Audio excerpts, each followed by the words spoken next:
우리가 삶을 살아갈 때 참 성공하고자 하는 욕구가 많이 있습니다. 특히 우리나라는 부자인 사람을 잘 산다 이렇게 표현할 만큼 경제적인 부를 갖고자 하는 욕구들이 참 많은 것 같습니다.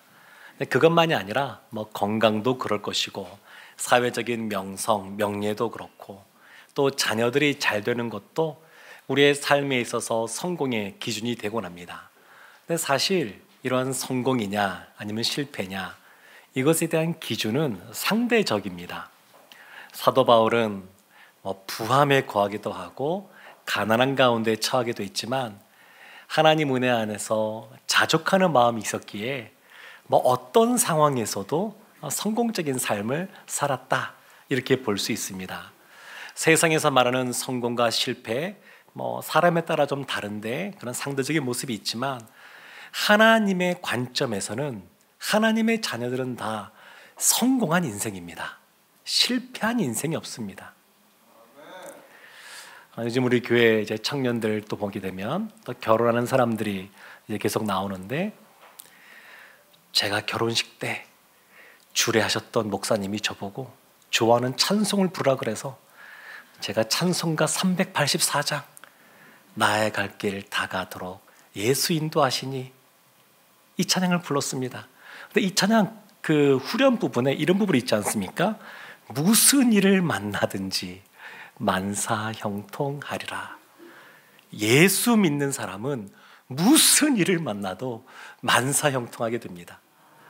세상의 관점과 다르게 하나님의 뜻과 계획, 하나님의 경륜과 섭리의 관점에서 보면 모든 것이 다 만사형통, 성공한 인생이 됩니다.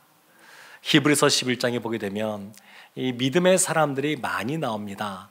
아브라함 이전에 있었던 아벨, 에녹, 노아 믿음의 사람들이 등장했었고 아브라함 시대 또 보게 되면 그의 자녀인 이삭, 야곱, 요셉 또 그 아내였던 사라 다 믿음의 사람들이었습니다.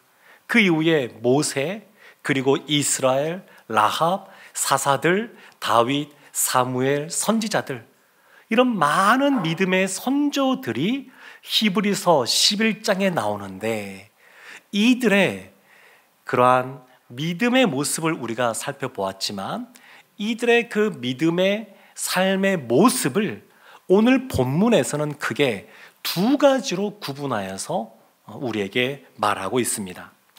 히브리서 11장 1절에 보면 이런 말씀이 있었습니다.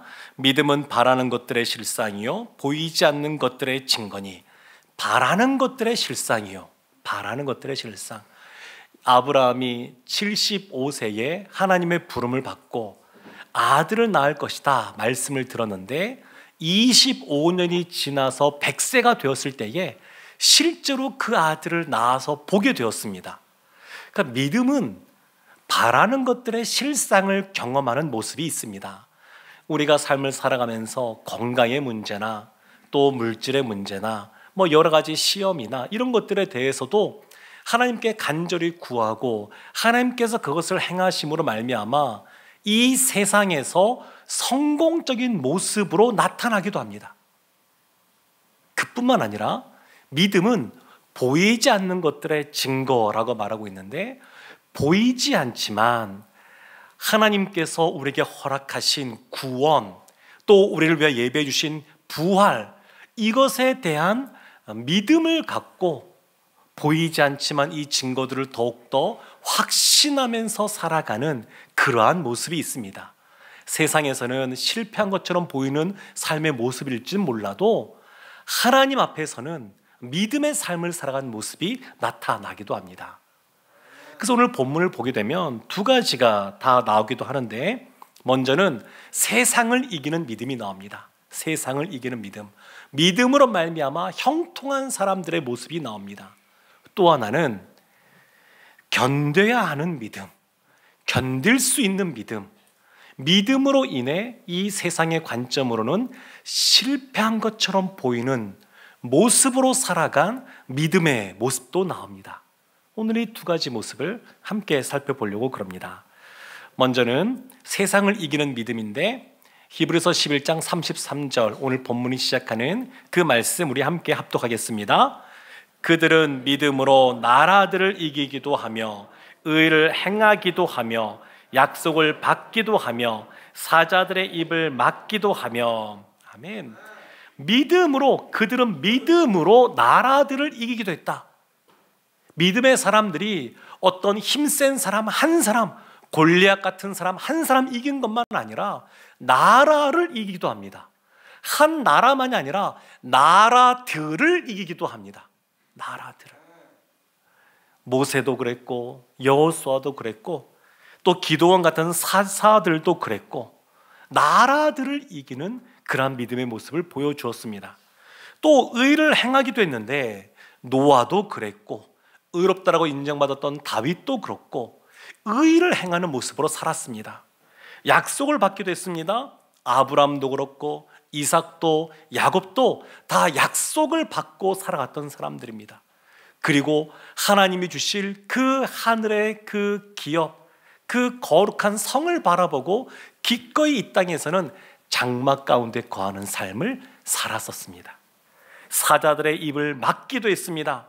믿음으로 이와 같이 했던 사람 다니엘, 노년임에도 불구하고 굳이 창문을 열고 예루살렘을 향하여 기도하다가 사자굴에 던져졌던 그 다니엘, 하나님이 그 사자의 입을 막아버리셔서 믿음으로 구원받는 그러한 삶을 살았습니다. 만 70세가 되면 다 지난 이후에 우리 교회는 이제 은퇴 시기 있는데, 은퇴를 했다 그래서 끝나는 것이 아닙니다. 다니엘도 80세, 90세 될 때까지 하나님께서 허락하신 일들을 끝까지 감당했는데 우리 블레싱 분들도 그렇게 살기를 원합니다. 믿음으로 살아가는 삶의 모습. 또 이어지는 모습이 34절에 나옵니다. 우리 34절도 함께 합독하겠습니다. 불의 세력을 멸하기도 하며 칼날을 피하기도 하며 연약한 가운데서 강하게 되기도 하며 전쟁에 용감하게 되어 이방 사람들의 진을 물리치기도 하며. 아멘.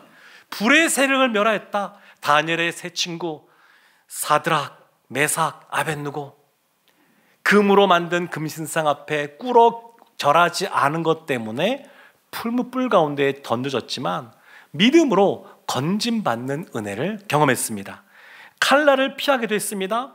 다 죽을 수밖에 없는 상황 속에서 라합은 하나님을 선택하고 그와 그의 가족이 사는 은혜를 누렸습니다. 연약함 가운데서도 강하게 되는 그러한 믿음의 사람들도 있었습니다. 요셉 같은 사람, 얼마나 노예로 팔려가서 연약한 사람이었습니까? 그럼에도 불구하고 애굽을 살리고 그 열방을 살리는 그러한 믿음의 사람으로 서 있었습니다. 사랑하는 성도 여러분, 이것만이 아닙니다. 히브리서 11장 35절 상반절은 이렇게 말씀이 나옵니다. 여자들은 자기의 죽은 자들을 부활로 받아들이기도 하며. 여자들, 엘리야 선지자가 가뭄 때문에 피해 갔었던 사르밧 지역의 과부, 그 아들이 죽었을 때에 엘리야 선지자가 다시 살아나게 합니다.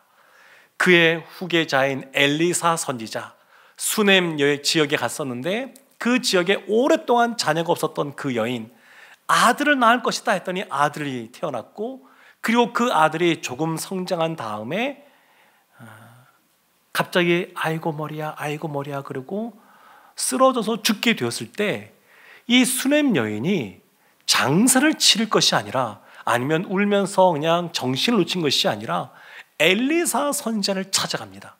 그리고 엘리사 선지자를 통하여 그 아들이 살아나는 것을 경험합니다. 이뿐만이 아니라 오늘날 우리도 마찬가지인데, 우리의 사랑하는 그러한 그 부모님을 비롯한 우리 가까운 우리 가족들이 먼저 하나님의 부름을 받게 될 때에 다시 하나님께서 우리를 부르시고 우리가 부활하게 될 때에 그 고인도 만나게 될 것이라고 하는 부활신앙, 그런 부활신앙이 있습니다. 지금 믿음의 사람들은 그런 것들을 경험하고 있습니다. 사랑하는 성도 여러분, 세상을 이기는 믿음 좋죠? 우리 성도님도 원하시죠? 사실은 누구나 다 원하는 모습입니다. 세상을 이기는 믿음. 그런데 믿음은 이런 능력만 있는 것이 아니라 다른 측면도 있습니다. 믿음의 능력은 내가 원하는 것처럼 영광스러운 승리의 모습으로만 나타나지 않습니다. 진정한 믿음은 환난을 이기기도 합니다. 환난을 이기는 믿음이다라고 하는 것은, 이 말 자체는 환난이 사라지고 없다, 그것이 아니라 환난 앞에 굴복하지 않고 견디는 믿음이 있다라는 그런 뜻입니다. 견디는 믿음. 그래서 35절 하반절부터 38절까지 말씀을 보게 되면 견딜 수 있는 믿음에 대해서 말합니다. 35절 하반절에 이렇게 말씀합니다. 또 어떤 이들은 더 좋은 부활을 얻고자 하여 심한 고문을 받되 구차히 풀려나기를 원하지 아니하였으며, 더 좋은 부활, 그것 때문에 고문을 당하기도 합니다. 참, 이 고문을 당하면 내가 신앙을 버리지 않고 견제할 수 있을까? 이렇게 앞서서 염려하시는 분이 계실지도 모르겠습니다. 그런 분들은 염려할 필요가 없습니다. 그런 분들에게는 하나님이 그런 시험 주시지 않습니다. 감당할 만한 상황이 될 때 그렇게 하십니다. 사도 바울은 복음 증거하는 것 때문에 감옥에 여러 번 갇혔습니다. 착고에 채워지기도 했습니다. 그래도 구차하게 풀려나기를 원하지 않았습니다. 우리 한국교회 130여 년의 짧은 역사를 갖고 있지만 참 많은 믿음의 사람들이 있었습니다. 그 중에 일제강점기에 신사참배를 반대하다가 감옥에 갇혔고, 그리고 성도들에게 일사각오의 신앙을 외쳤던 주기철 목사님, 구차하게 풀려나기를 원하지 않았습니다. 더 좋은 부활을 바라보고 그 심한 고문 속에서 그냥 감옥에서 결국 생을 마감하게 되었습니다. 히브리서 11장 36절에서는 이렇게 말합니다. 또 어떤 이들은 조롱과 채찍뿐 아니라 결박과 옥에 갇히는 시련도 받았으며, 조롱, 채찍질, 참 이 조롱이라고 하는 거, 우리가 요즘 우리나라에서 보게 되면 신앙생활하는데 아프가니스탄이나 이런 중동의 무슬림 국가나 아니면 전체주의 국가들, 공산주의 국가들 중에서 예수 믿는 것 때문에 감옥에 gat히고 심하면 처형을 당하는, 우리는 그런 상황에 살고 있지 않습니다. 그런 시대를 살고 있지 않습니다. 그래서 우리가 심한 고문이나 예수 믿는 것 때문에 감옥에 갇히진 않지만, 오늘날 우리도 당할 수 있는 것이 뭐냐면 이 조롱이라고 하는 것, 이런 것들은 오늘날도 우리가 당할 수가 있습니다. 역대하 36장 16절에 이런 말씀이 나옵니다. 그의 백성이 하나님의 사신들을 비웃고 그의 말씀을 멸시하며 그의 선지자를 욕하여 여호와의 진노를 그의 백성에게 미치게 하여 회복할 수 없게 하였으므로, 하나님의 사신들을 비웃는 모습, 그리고 그의 말씀을 멸시하고 선지자를 욕하는 모습이 나타납니다. 이 선지자가 누구를 말하는 것이냐? 성경에 보면 예레미야 선지자를 가리키고 있습니다. 예레미야가 하나님 말씀 전하는 것 때문에 사람들이 비난하고 조롱하고 욕도 하고 참 괴롭고 힘들게 합니다. 그러니까 선지자를 이렇게 대하니까 선지자가 하는 말도 듣지 않아서 이스라엘이 회복도 누리지 못합니다. 예레미야의 마음이, 가슴이 터질 것 같습니다. 너무 힘듭니다.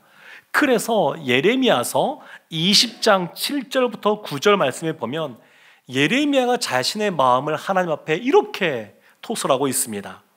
여호와여, 주께서 나를 권유하심으로 내가 그 권유를 받았사오며 주께서 나보다 강하사 이기셨으므로 내가 조롱거리가 되니 사람마다 종일토록 나를 조롱하나이다. 내가 말할 때마다 외치며 파멸과 멸망을 선포함으로 여호와의 말씀으로 말미암아 내가 종일토록 치욕과 모욕거리가 됨이니이다. 내가 다시는 여호와를 선포하지 아니하며 그의 이름으로 말하지 아니하리라 하면 나의 마음이 불붙는 것 같아서 골수에 사무치니 답답하여 견딜 수 없나이다. 예레미야가 하나님의 말씀을 선포한 것은 하나님이 선지자로 세우셨기 때문입니다. 하나님이 자신을 이렇게 부르지 않았으면, 자신의 그런 사명을 주지 않았으면 이런 어려움을 겪지 않아도 될 텐데, 하나님 당신이 날 부르지 않았습니까? 나에게 이 말씀을 선포하라고 말하지 않았습니까? 근데 내가 이것을 말하면 사람들이 나를 조롱합니다. 당신의 말 때문에. 너희들 이렇게 하면 결국 나라가 망하게 되고 포로로 잡혀갈 것이다. 이것을 선포할 때 사람들이 비아냥거리고, 그리고 치욕거리, 모욕거리가 되게 합니다. 참 이런 이야기, 좋은 이야기를 한두 시간 들어도 쉽지 않은데 종일토록 매일 이런 이야기를 들으니까 이 예레미야 마음이 아마 너덜너덜해진 것 같습니다. 상처투성이가 되고, 그래서 너희들이 망하든지 말든지 한번 내버려 두겠다 이렇게 마음 먹고 나면 또 이들이 망하게 되면 진짜 어떻게 하나, 이 민족 어떻게 하나, 다시 돌이켜야 되는데 이것 때문에 마음이 불일 듯 일어나고 골수에 사무친다고 표현합니다.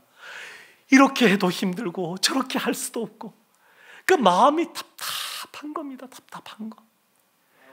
그러니까 이런 상황도 선지자들, 믿음의 선지자들도 견뎌낸 겁니다. 나중에 보면 이 나라가 망하고 나서 하나님이 그 가난한 사람들, 그리고 헐벗은 사람들 바벨론에서 포로로 잡아가지 않았습니다. 배우고 좀 있고 한 사람들, 건강한 사람들, 이런 사람들을 포로로 잡아가고 좀 이렇게 데려가도 그다지 많이 쓰지 못하겠다 싶은 사람들은 예루살렘에 남겨놨습니다. 하나님이 그들로 하여금 그곳에 남아있으라고 말씀하셨는데, 이 남아있는 사람들이 마음이 불안해져서 애굽으로 내려갑니다. 그때 예레미야도 데려갑니다. 나중에 이러한 전승으로 전해지는 걸 보게 되면 예레미야가 그 애굽 땅에서 결국 돌에 맞아 죽게 됩니다. 그러니까 인간적으로 보면 실패한 인생 아니겠습니까? 그렇게 본인이 힘들고 하나님의 말씀을 외침에도 불구하고 결국 그들이 돌이키지 못하고 나라는 망하게 되고 포로로 잡혀가게 되고 이 민족 가운데 소망이 없게 되고, 누가 보더라도 그러면 그 한평생, 그 일생을 그렇게 목숨을 바칠 때까지 그렇게 살았던 것이 무슨 의미가 있을까, 이런 생각이 들지 않습니까? 근데 예레미야가 그런 삶을 살았다는 겁니다. 그뿐만이 아닙니다. 37절 말씀에 보면 이렇게 나오죠. 돌로 치는 것과 톱으로 켜는 것과 시험과 칼로 죽임을 당하고 양과 염소의 가죽을 입고 유리하여 궁핍과 환난과 학대를 받았으니, 믿음으로 살면서 세상에서 사람들이 다 아는 그러한 은혜를 누리는 그러한 사람도 있는가 하면 그렇지 못한 사람도 있습니다. 여호수아가 앞장서 가나안 땅에 건너갈 때 가나안 족속에 있었던 사람들이 다 두려워 떨었습니다. 하나님이, 이스라엘의 신이신 하나님이 강하고 크다는 것을 사람들이 다 알고 있었습니다. 그런데 지금 그러한 모습만 있는 것이 아니라 믿음으로 살아갔을 때 견뎌내야만 되는 그러한 삶도 있습니다. 돌로 치는 것, 돌에 맞아서 순교하신 분들, 스데반 집사님뿐만 아닙니다. 신약 시대에 첫 번째 순교자가 스데반이긴 합니다만 그만이 아닙니다. 구약 시대 보게 되면 또 전승에 의하면 스가랴 선지자도 돌에 맞아서 죽게 되었습니다. 톱으로 켜는 것, 이사야 선지자 톱에 몸이 그냥 나누어져서 죽게 되었습니다. 시험과 칼로 죽임을 당하는 사람 부지기수입니다. 믿음의 삶을 살다가 양과 염소의 가죽을 입고 유리하는 것, 세상에서 광야에서 그냥 유리 방황하는 삶을 살았던 모습 많습니다. 궁핍과 환난과 학대를 받은 것, 초대교회 보면 카타콤이라는 것 있지 않았습니까? 로마 황제의 눈을 피해서 믿음을 지키겠다고 땅굴을 파고 그 속으로 밑으로 들어가서 살았던 사람들, 그런 사람들이 있습니다. 그런 사람들이. 사랑하는 성도 여러분, 이러한 어려운 일들을 왜 겪어야 됩니까? 왜 세상에서 늘 승리하는 믿음만 갖고 살면 좋겠는데 왜 이 세상에서 믿는 사람인데 실패한 인생처럼 보이는 삶, 건강도 별로 좋지 못하고 시험을 봤는데 한 번에 척척 붙지 못하고 떨어지기도 하고 그리고 몸에 질병이 생겨서 결국 세상을 떠나기도 하고 이런 일들이 왜 벌어집니까? 세상 사람들에게 직장에서 예수 믿는 걸 드러내면 사람들이 무시하고 조롱하고 동성애 성경에서 죄라고 말하니까 이것을 죄로 여기면 나름 지식이 나가는 사람들은 그렇게 생각하는 사람을 무식한 사람으로 취급하고 이런 대우를 왜 받아야 됩니까? 예수님이 이것에 대해서 말씀하신 것이 있습니다. 요한복음 15장 18절 19절 이렇게 말합니다. 세상이 너희를 미워하면 너희보다 먼저 나를 미워한 줄을 알라. 너희가 세상에 속하였으면 세상이 자기의 것을 사랑할 것이나 너희는 세상에 속한 자가 아니요 도리어 내가 너희를 세상에서 택하였기 때문에 세상이 너희를 미워하느니라. 예수님 때문입니다. 예수님 때문에. 어둠은 빛을 싫어합니다. 우리의 문제가 아니라 예수님 때문에 세상이 우리를 미워합니다. 예수님 때문에 이와 같은 어려운 일도 겪는 겁니다. 히브리서 기자가 이 서신서를 쓰면서 마음이 벅차지 않았을까 싶습니다. 38절에 이렇게 말합니다. 이런 사람은 세상이 감당하지 못하느니라. 괄호로 되어 있는 것은 어떤 사본은 이것이 있고 어떤 사본은 없다 그런 뜻인데 하여튼 이런 사람은 세상에 감당하지 못하느니라 이렇게 말하고 있습니다. 한국교회를 생각하면 별로 소망이 많이 보이지 않습니다. 여러 가지 통계를 보면 더더군다나 그렇습니다. 그러면 이러한 경우에 어떻게 그러면 해야 되는가? 성경을 보고 교회사를 살펴보게 되면 이럴 때일수록 하나님은 어떤 사람을 찾으시고 세우시냐면 세상이 감당하지 못할 사람을 찾으시고 세우십니다. 저는 우리 교회 청년들 또 우리 다음 세대가 이런 사람들 되기를 원합니다. 세상이 감당하지 못할 사람들.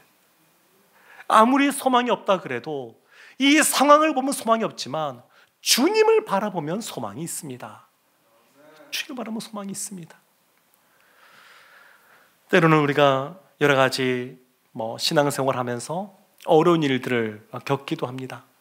그런데 그러한 것들은 신앙에 있어서 우리가 처음 예수를 믿고 예수님의 자녀가 되면서부터 우리 신앙이 시작이 되는데 갓난아기로만 있는 것이 아니라 점점 그 아이가 성장해 가는 것처럼 웬만한 그러한 어려움과 시험들은 이제는 우리도 시간이 지나가면서 믿음으로 이겨나가야 될 줄로 믿습니다.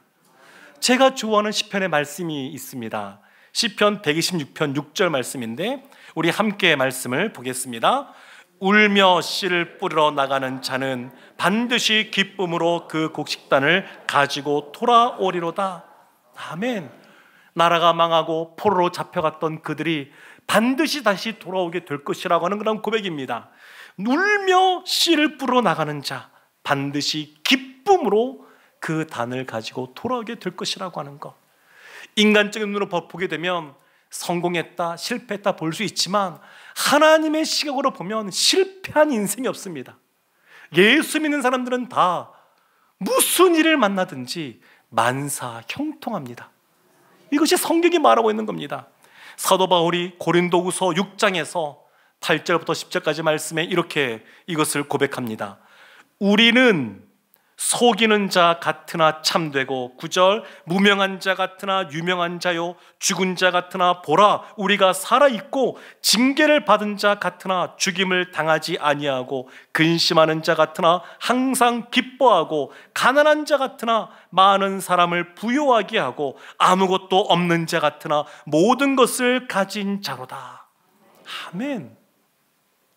믿음의 관점으로 보게 되면 우리는 부요한 자입니다. 실패한 인생 없습니다. 다 성공한 사람들입니다. 이 땅에서 세상을 이기는 믿음으로 믿음으로 말미암아 형통한 삶을 살아가는 모습이 보이기도 하고, 때로는 그렇지 못하고 믿음 때문에 실패한 것처럼 보이는 삶을 살 수도 있습니다. 그러나 결국에는 하나님께서 우리의 인생을 참으로 복되게 형통하게 인도해 주십니다. 고린도서 12장에 보게 되면 바울이 이런 고백을 하는 부분이 나옵니다. 7절 말씀부터 보게 되면 여러 계시를 받은 것이 지극히 크므로 너무 자만하지 않게 하시려고 내 육체의 가시 곧 사탄의 사자를 주셨으니 이는 나를 쳐서 너무 자만하지 않게 하려 하심이라. 이것이 내게서 떠나가게 하기 위하여 내가 3번 주께 간구하였더니 나에게 이르시기를 내 은혜가 내게 족하도다. 이는 내 능력이 약한 데서 온전하여 짐이라 하신지라. 그러므로 도리어 크게 기뻐함으로 나의 여러 약한 것들에 대하여 자랑하리니 이는 그리스도의 능력이 내게 머물게 하려 함이라. 이러므로 내가 그리스도를 위하여 약한 것들과 능욕과 궁핍과 박해와 곤고를 기뻐하노니 이는 내가 약한 그때의 강함이라. 아멘. 사도 바울은 3층천에도 갔다 온 사람, 천국에도 갔다 온 사람이고 누구보다 율법을 많이 배운 그 가말리엘의 문화 속에서 있던 사람이고 태어날 때부터 로마의 시민권도 있었고 여러 가지 내세울 것도 많았고 부활하신 예수님을 친히 만나서 또 주님이 주시는 능력 속에 사람을 치유하고 고치는 것뿐만 아니라 죽은 사람도 살리는 그러한 역사도 경험하게 되고, 그러면서 하나님이 이 사도 바울을 겸손하게 하기 위해서 육체의 가시를 주셨습니다. 3번이나 하나님, 이 육체의 가시, 세상적으로 실패한 것처럼 보이는 이러한 모습 없으면 내가 더 주님을 잘 섬기겠습니다, 이렇게 기도했음에도 불구하고 하나님이 들어주지 않으시는 겁니다. 그리고 하시는 말씀, 내 은혜가 내게 족하다. 사랑하는 성도 여러분, 하나님은 우리를 누구보다 잘 알고 계십니다. 예수님께서 비유의 말씀 중에 10문화, 한 문화씩 10명에게 똑같이 공평하게 나눠주기도 하시지만 달란트 비유를 보면 어떤 사람은 1달란트, 어떤 사람은 2달란트, 5달란트를 주시기도 하십니다. 그러니까 우리가 지금 어떠한 삶을 살아가느냐, 형편이 어떠하냐, 그것이 중요한 것이 아니고 하나님이 우리를 주의 자녀 삼으셨다고 하는 것, 그리고 우리는 주님의 뜻대로 삶을 살아가라고 요청받다고 하는 것, 이것을 기억하고 살아간다. 그러면 우리도 믿음의 선조들처럼 어렵고 힘든 상황 속에서도 믿음을 지켜 끝까지 승리할 뿐만 아니라 우리의 믿음을 지켜서 또 견뎌서 끝끝내 하나님의 은혜를 경험하게 될 줄로 믿습니다. 이런 은혜를 받은 우리 모두가 되기를 주님의 이름으로 축원합니다. 아멘. 우리 시간